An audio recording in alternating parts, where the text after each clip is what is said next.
Mən xoş bir niyyətlə bir əməl edirsən. Elə olur ki, bu əməl bir toplum içərisində olur da. Müəyyən müddətdən sonra suyu zənnlə, qərəzli şəkildə haqqında söz söhbətlər çıxır ortalığa. Fantastik söz söhbətlər çıxır ortalığa. Yəni sanki nəsə orada sən xüsusi bir iş görürsən, xüsusi bir həm mənfəət, nə hər hansı bir şeydə, yəni belə bir şey. Belə bir yəni söz söhbəti gəzdirən, yaran qəflətdə olan qardaşlarımıza nə nəsihət edirsiniz? Möhtərəm qardaşlar, qardaşın dediyi məsələ, bəli, bir çox toplumlarda bu baş verir. Görürsən ki, hansısa bir qardaşımız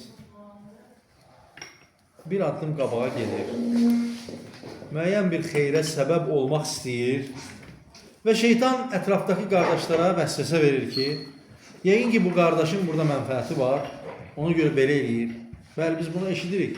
Bir çox hallarda, müəyyən toplumlarda bunu şeytan edir. Şeytan nə deyir? Yec'alu beynekumul adavete vel bagza. Sizin aranızda düşmənçilik yayır şeytan. Hər zaman şeytanın bir qayəsi var, möhtərəm qardaşlar. Nə qayədir o?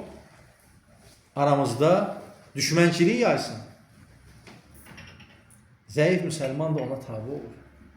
Bir qardaş xeyrə səbəb olursa, öndə gedirsə, öndə gedir deyərkən, yəni çalışır ki, xeyir etsin, xeyir işlərdə öndədirsə, sən ona yarışmalısan, yaxşı mənada yarışmalısan, ona zərbə vurmaqla yox, sən də xeyir əməllərini artırmalısan.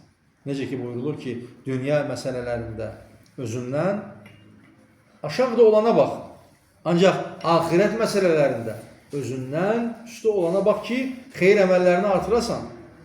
Ancaq o qardaşı o xeyir əməldən məhrum eləmək istəyirsənsə, elə bir məqamı, elə bir niyyətin varsa, vallahi xeyrə çatmazsan.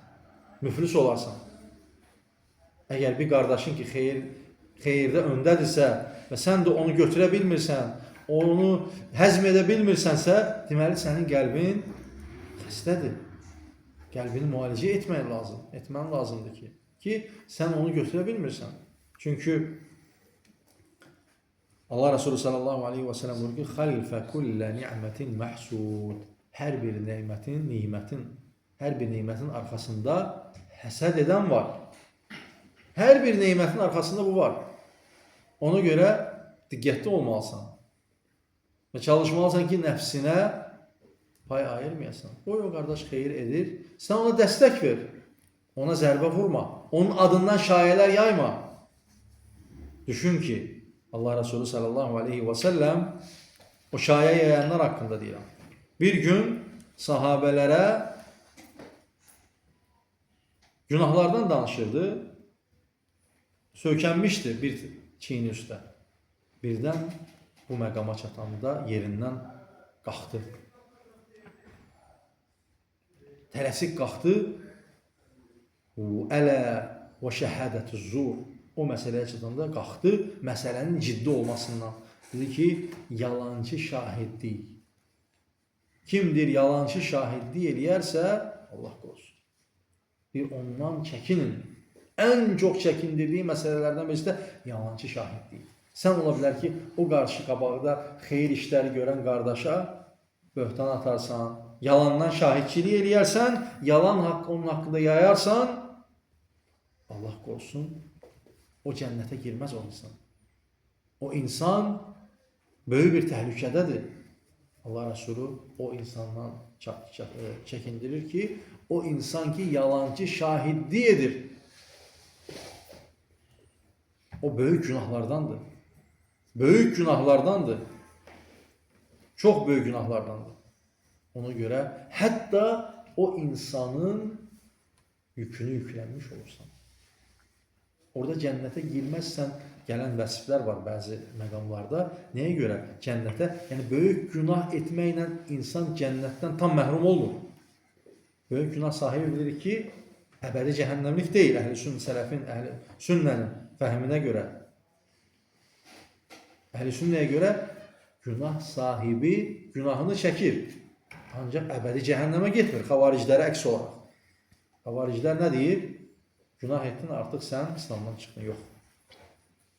Ancaq orada bəzən gəlir ki, cənnətə girmək, cənnətin iyini duymaz. Onlar nə üçün? Onların əməlin şiddətini göstərir. Əməlin nə qədər şiddətli olduğunu göstərir. Yəni, çəkindirmək üçün. Ancaq böyük günah sahibi öz əzabını çəkdikdən sonra Allah əgər bağışlamazsa onu, yenidən cənnətə girə bilər. Ona görə bu məqamlarda diqqətli olaq, qardaşlar. Bu çox təhlükəli bir məsələdir ki, bir insan qardaşı haqqında dəqiqləşdirmədiyi, bilmədiyi məsələni insanlar arasında yayır şayə kimi və kimlərəsə insanlara şübhə atır o qardaş haqqında və sənin dediyin yalandırsa o böhtandır. Əgər dediyi qardaşda varsa, o da qeybətdir və əgər yoxdursa da düşün ki, sən o qardaşa böhtan atmış olursan və o insanlar ki, onu eşidirlər, o ləkəni o qardaşın, o insanların qəlbindən təmizləmək olmur. Hətta o qardaş təmiz qardaş olsa belə. Ona görə bu çox ciddi bir məsələdir. Və bir şeyi də unutma ki, kim nəyi yaşadarsa, onu da yaşayar. Bu mühüm məqamdır. Əgər sən qardaşına böhtan atırsansa, bir gün ona məruz qalmadan dünyadan köçməzsən. Elə bilmə ki, sən belə olub keçəcək, yox. Bu dünyada da onun əzabını, ahirətdə də onun əzabını çəkəcəksən. Sən qardaşına böhtan atırsan, olmadığı haqda. Bir gün ona məruz qalacaqsan. Ölmədən. Ona görə diqqətli olmalıyıq. Hər bir məsələ elədir. Kiminsə böhtan atırsan, bir gün hərlənib, fırlanıb o sənə gəlir. Əl-cəzəu buyurulur ki, min cinsil əməl. Cəza əməlin cinsinə görədir. Sən hansı əməli etmisənsə, onun misli qədər o sənə gələcək. Ona görə qardaşlar, məsələlərdə diqqətli olmalıyıq. Yəni, ümumiyyətlə, kiməsə ləkə atmağa, kiməsə şər atmağa, kiməsə haqqında nəyisə danışmağa biz tələsməməliyik. Bir qardaş görsən, xeyir istəyir. Sən nəyə görə məhrum edirsən? Ona dəstək ol. Əgər bir xətası varsa, çağır ona tövsiyə et. Bir dəfə, iki dəfə, üç dəfə. Əgər xeyir əhlisənsə, sən ona tövsiyə edəcəksin. Tövsiyə et, təklikdə. Ondan sonra düzəlməzsə, ondan sonra növbəti mərhələlərə üz tutarsan, ən azı qardaşına dua et ki, düzəlsin. Yəni, bu məqamlara diqqət edək, qardaşlar. Allah hər birimizə eşitib faydalanlarını etsin. Allah subhanahu wa ta'ala məclisdən qalxmadan hər birimizi bağışlasın. Allah subhanahu wa ta'ala hər birimizi doğru din üzərində sabit etsin. Sallallahu aleyhi ve sellem ala nebiyyina və habiyyina